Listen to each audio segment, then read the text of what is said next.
Their existence has long been intertwined with the lives of people in the Middle East, with stories of the jinn intervening in daily affairs, granting wishes, causing misfortune, or haunting places and objects.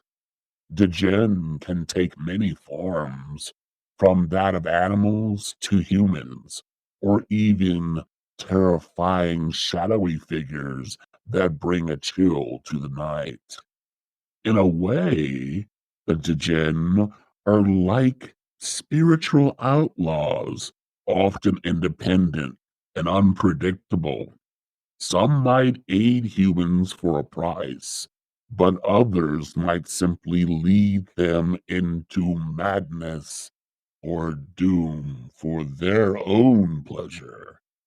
But are these beings simply legends, or do they hold a more sinister reality? The origin of the jinn dates back to pre-Islamic Arabian folklore. Before Islam, the desert tribes believed that the jinn lived in a remote or desolate place, such as caves, abandoned ruins, or the edges of the desert. Nomads told stories of travelers who went mad after encountering the jinn in the wilderness, claiming these entities could possess the weak-minded or those who dared to enter their domain unprepared. When Islam spread across the Arabian Peninsula, the jinn were woven into its theology. According to Islamic belief, the jinn are neither purely good nor evil. They have free will, just like humans, and can choose to be righteous or wicked. They are, however, different from the angels, who are seen as purely obedient to God. This free will has made the jinn a source of fear and fascination, for their motives are often inscrutable. The jinn are divided into different types. Marid, the most powerful of the jinn, often seen as the rulers of their kind, known for granting wishes, though usually at a steep price. Ifrit, usually malevolent and vengeful, the Ifrit are destructive beings, sometimes associated with fire and chaos. Ghoul, these are shape-shifting djinn that haunted graveyards preying on human flesh, often thought to be inspiration behind zombie and vampire myths in other cultures. Shaitan, the jinn most commonly linked to evil. These beings tempt humans towards sin and despair, much like the devils and Western traditions. Each of these types has distinct traits, but all share a connection to the unseen world, a realm just beyond our reach, but close enough to touch our lives. The Jinn tales have been immortalized in works such as 1001 Nights, where trickery and magic often stem from interactions with these entities. One famous story is that of Aladdin and the magic lamp, where a jinn is bound to grant wishes, though such relationships rarely end well for those who seek easy power. Historically, occultists and mystics from the Islamic Golden Age, such as Al Ghazali and Al Kindi, wrote about the jinn's influence in metaphysical studies. Some claim to have summoned or controlled them through rituals, seeking knowledge or power.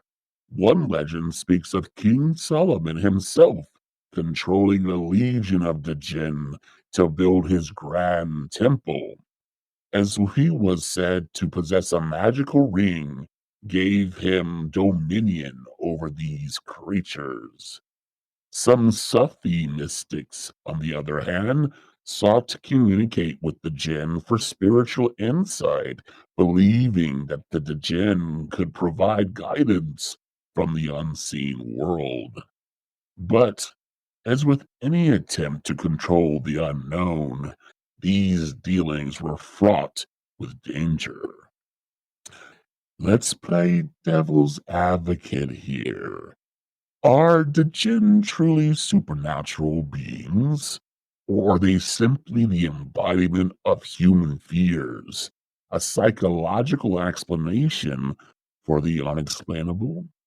In modern times, many continue to believe in the jinn possession, attributing mental illness, bad luck, or misfortune to these entities.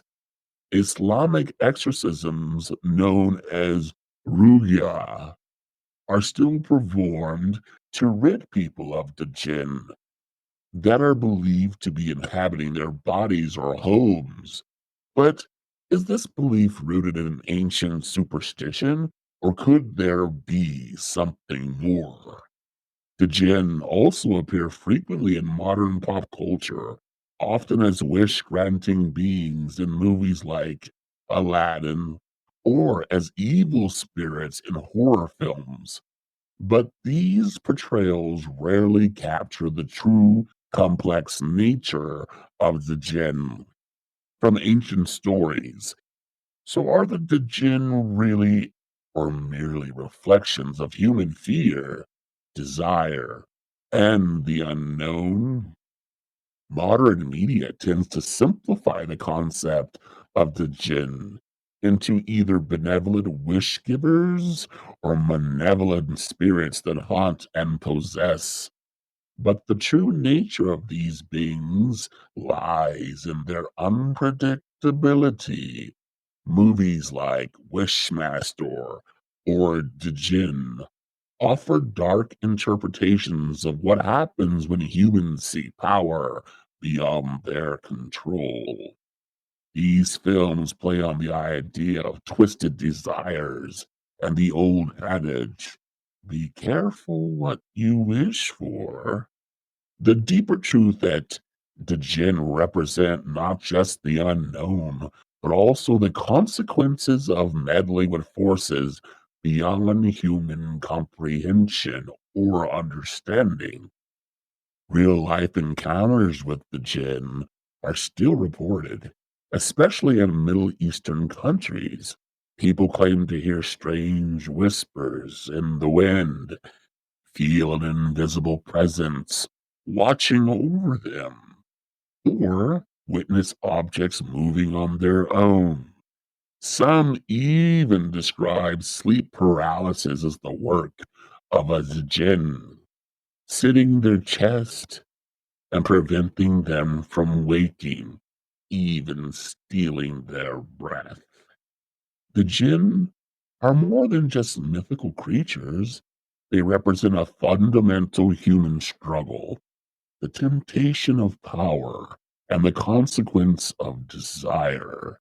They serve as reminders of the unseen forces that shape our world, and how not all that glitters is gold. Sometimes the most dangerous wish is the one that's granted. As the winds of the desert die down and the fire flickers to an end, remember, whether real or imagined, the jinn have left their mark on humanity's fears and dreams alike. Be careful what you wish for, and always beware of the smokeless fire. Until next time, sleep tight.